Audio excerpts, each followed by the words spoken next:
de la misma forma. Ya, voy a ir avanzando en función del tiempo. Ya estoy viendo que se le acabó la batería al teléfono. Ya, el caso del vaso tiene funciones muy similares. Esto lo vamos a pasar rápido. También un órgano secundario muy vascularizado. Ya saben dónde se encuentra, mucho mejor que yo. Y la función clave es que filtra la sangre y genera respuesta inmune frente a antígenos circulares. Muy similar al efecto filtro que hacen los ganglios, ¿ya? Anatómicamente se reconoce la pulpa roja y la pulpa blanca.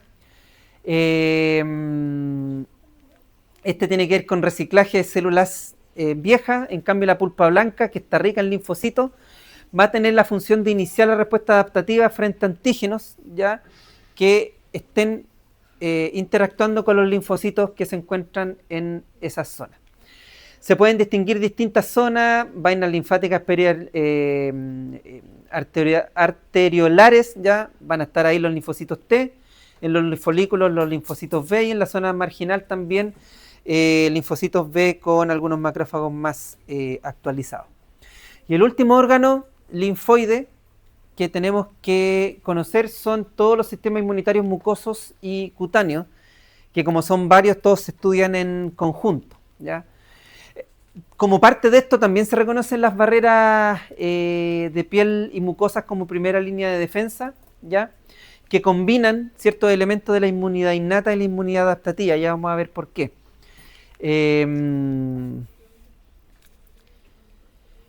Que van a tener la función de responder principalmente a los microbios ambientales y que van a estar compuestos, además de lo que ya mencionamos, en su función como barrera innata, van a estar compuestos por células dendríticas epidérmicas, ¿ya?, por linfocitos T residentes, además de macrófagos o macrófagos dérmicos, que son los que están en estos tejidos patrullando a ver si se encuentran con algún antígeno extraño. El hecho de que todo esto esté interactuando ahí va a permitir una detección rápida cuando haya daño o infección y una activación rápida de la respuesta local, ¿ya?, lo que vendría a ser el proceso de inflamación aguda.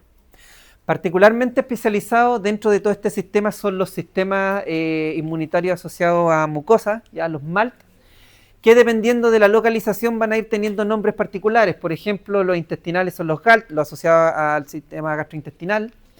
En los bronquios vendrían a ser los BALT, a nivel nasal van a ser los NALT, pero corresponden esencialmente a lo mismo, que van a permitir ya la interacción de la mucosa con tejidos linfoides no capsulados y difusos, ¿ya? Y al no ser capsulados van a permitir una interacción directa y rápida de estas mucosas con los tejidos linfoides, ¿ya?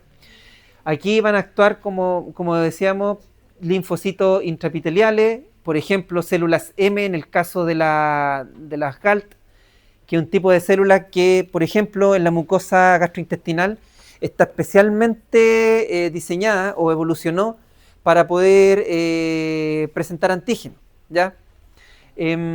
Haciendo más eficiente la respuesta en estos folículos que se forman en la mucosa gastrointestinal, que se llaman las placas de Peyer. Vean esto como una especie de evolución ya del sistema ganglionar, ya que está interactuando de forma mucho más íntima ya con esta mucosa y que permite esta interacción rápida. Además de células plasmáticas que son capaces de producir el tipo de anticuerpo que vamos a aprender más adelante, que se produce precisamente en mucosas, que son los anticuerpos denominados inmunoglobulina A. Ahora, todo esto va a permitir desencadenar la respuesta inmune. Y como adelantaba ayer, aquí nosotros lo que vamos a hacer es ir avanzando por estas colinas para ver cómo esto va evolucionando. Porque, como ya dijimos, tenemos la inmunidad innata, la inmunidad adaptativa, que se van a desarrollar en tiempos distintos. Siempre dentro de las primeras horas va a ir actuando la inmunidad innata mediante todos los mecanismos que ya mencionamos. Y cuando ya se logre esta interacción en los órganos secundarios, se va a empezar a desarrollar la inmunidad adaptativa, que va a tener un tiempo variable dependiendo del tipo de infección, etcétera, pero que que perfectamente se podría estar, podría estar evolucionando dentro de los 5 días posteriores al inicio de la infección, hasta los 15 días, dependiendo del organismo, ¿ya? Aquí hay características generales que vamos a reconocer hoy día. Primero, ya, además de que la primera línea de defensa, que es rápida, que no es específica, y va a reconocer principalmente patrones en el caso de la inmunidad innata. Y estos patrones pueden ser de distinto tipo, ya, principalmente moleculares. El ADN bacteriano es un patrón, ya, que no tiene la misma estructura del ADN humano, por mucho que esté compuesto por los 4 nucleótidos. Las secuencias son muy muy distintas y eso se reconoce como patrón. Proteínas microbianas, azúcares microbianos y varios otros que son capaces de reconocerse como patrones. En cambio, la inmunidad adaptativa es específica y va a ser específica relativa al antígeno que se le presentó, ¿ya?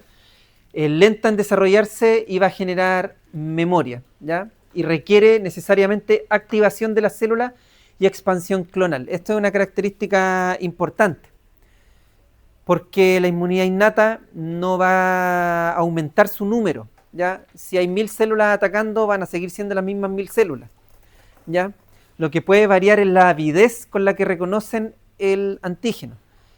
En cambio, los linfocitos T y los B parten siendo muy poquitos y una vez que se activan, se multiplican ya mediante un proceso que se llama expansión clonal y aumentan su número, pero solamente el número de las células que ya fueron capaces de aprender de un antígeno, no de todos los linfocitos que tiene el organismo.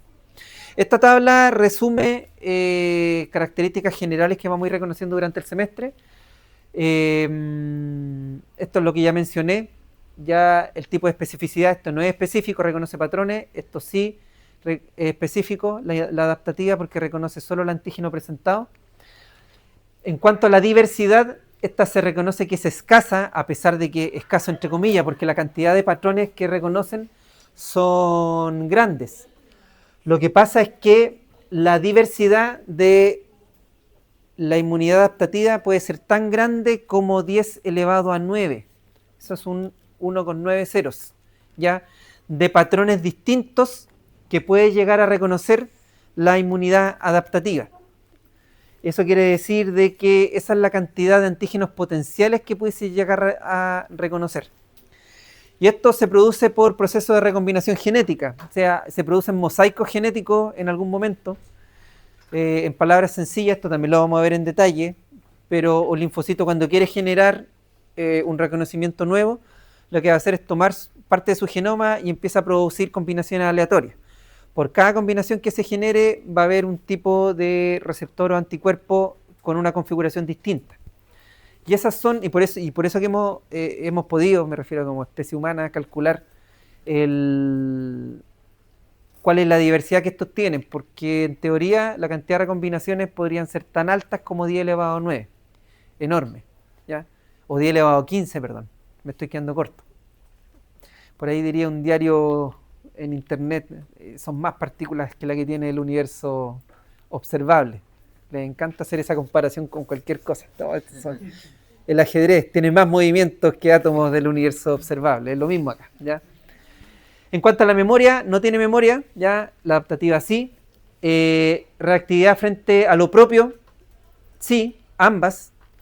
Esta solamente cuando hay defecto. Esto, si se da la oportunidad, también va a atacar lo propio. Si se asemeja a algún patrón. Fíjense que cuando hay mimetismo, ya como el síndrome de Guillain-Barré, se produce, por ejemplo, porque hay patógenos que en su estructura tienen estructuras, valga la redundancia, que son muy similares a los tejidos nuestros. Hay un organismo que se llama Campylobacter jejuni, que tiene estructuras celulares que mimetizan la vaina diemilina de los nervios. Por lo tanto, cuando se produce una respuesta contra el Campylobacter, esa respuesta también confunde las terminales nerviosas con el patógeno y ataca a los nervios, produciéndose una enfermedad que es gravísima, como es el síndrome de Guillain-Barré, ¿ya? Y eso es un ejemplo de reactividad a lo propio. ¿Qué es lo que pasa, por ejemplo, con la artritis?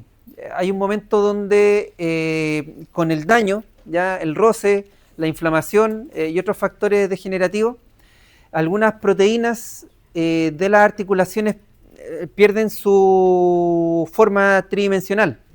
Supongamos que la proteína era así y de repente se le suelta un bracito y queda así. Eso ya es suficiente para que el sistema inmune lo reconozca como no propio y lo empiece a atacar, ¿ya? Y se produce esta reactividad. Bueno, y los componentes ya los fuimos mencionando durante lo anterior, así que no es necesario volver a iterar sobre lo mismo, ¿ya? En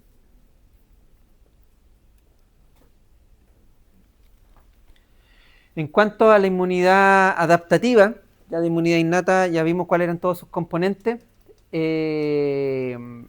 Recordar que teníamos dos grandes clases, que es la inmunidad humoral y la inmunidad celular. Aquí hay diferencia incluso, o sea, partiendo desde el tipo de organismos que son capaces de reconocer. Fíjense que los anticuerpos están hechos para todo aquello que sea extracelular, porque evidentemente un anticuerpo no va a ser capaz de ingresar a la célula eucarionte y actuar dentro. Entonces todo lo que esté en la superficie de las mucosas, en los tejidos, microbios extracelulares en general, va a ser susceptible de ser reconocido por este tipo de inmunidad mediada por anticuerpos. Todo aquello que sea intracelular e incluso lo extracelular, una vez que ya está opsonizado o siendo reconocido por los anticuerpos,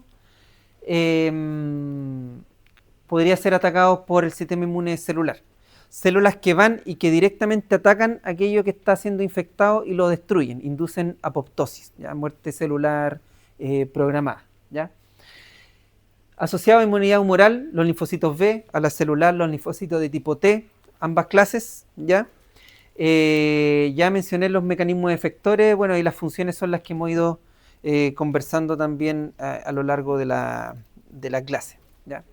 En general, los tipos de linfocitos que existen, además de los linfocitos B, que son los que evolucionan a la célula el plasmocito, que es el que produce el anticuerpo que tiene la única función de marcar un patógeno. El anticuerpo no hace nada más, ¿ya? Y ya lo comentamos ayer, pero el anticuerpo después lo que hace con esa señal es aumentar la avidez de la inmunidad innata para que actúe más rápido, hasta 1000 veces más rápido.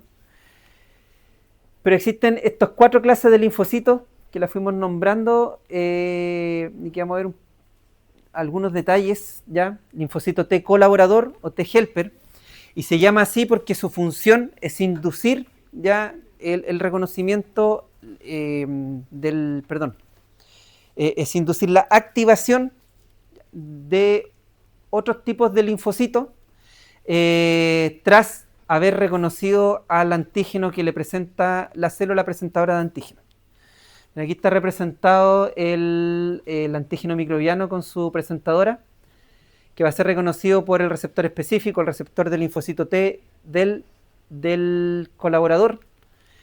Una vez que reconoce el antígeno, este se activa polarmente y va a empezar a secretar tipos de interleucina, por ejemplo interleucina 2, que va a permitir que ellos mismos, por acción autocrina, y los linfocitos B, a los cuales también se les presentó antígeno, se activen y empiecen a crecer y a multiplicarse de forma clonal, ¿ya? Paso esencial para poder generar la respuesta. Este se diferencia de los linfocitos T citotóxicos porque estos, tras haber sido activados mediante el reconocimiento de un antígeno, si reconoció el antígeno, va a destruir al tiro la célula que le presentó al antígeno. ¿Por qué? Porque esta es la que tiene que ver con reconocimiento de patógenos intracelulares. Entonces, si yo le estoy presentando un antígeno, es porque el antígeno lo tengo dentro mío. Y en el momento en que se lo presenté a esta célula citotóxica, saca la pistola y ahí mismo se lo pitea, ¿ya? Y la destruye. Se fija en reconocimiento y muerte. Es corta el actuar que tiene, ¿ya? Pero estas mismas células son capaces de evolucionar a sus fenotipos reguladores, ¿ya? y es porque en algún momento la respuesta se tiene que acabar. Entonces, cuando están las señales necesarias, estos mismos linfocitos colaboradores pueden evolucionar a linfocitos reguladores y empiezan a secretar señales para que se atenúe la respuesta y se pueda volver a la homeostasis. Entonces se reconoce un fenotipo como linfocito T regulador. Y punto aparte tenemos los citotóxicos de estos que son natural killer, que lo que hacen también es una respuesta muy similar a la del linfocito regulador, pero no necesariamente con la presentación de antígenos, sino también con reconocimiento de patrones más directos, ¿ya? Este es un resumen, y aquí vamos terminando, de las principales características de cada una de las respuestas, ¿ya? Estas son todas las dimensiones que fuimos mencionando.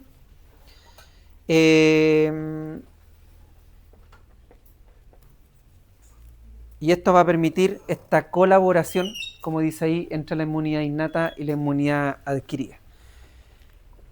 Durante este semestre nosotros esperamos ir reconociendo cómo un patógeno invasor ya es capaz de pasar las barreras físicas y químicas, porque eso sucede, ¿ya? De forma traumática o por méritos del propio patógeno, va a depender de la clase del patógeno. ¿Sí?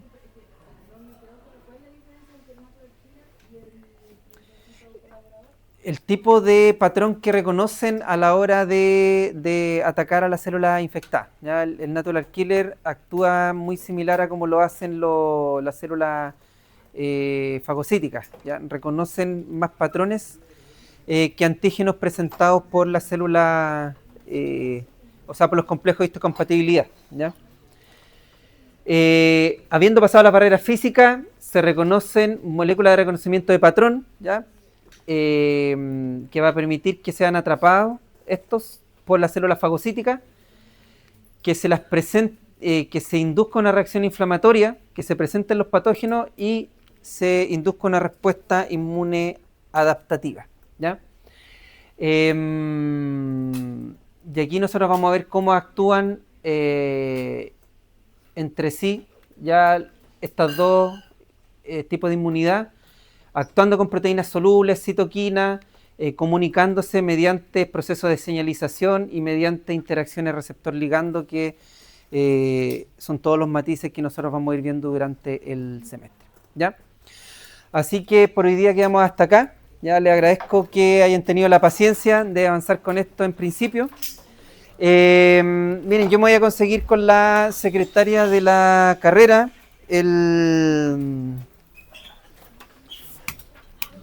las listas de sus correos para poder enviarles todo esto por correo hasta que se complete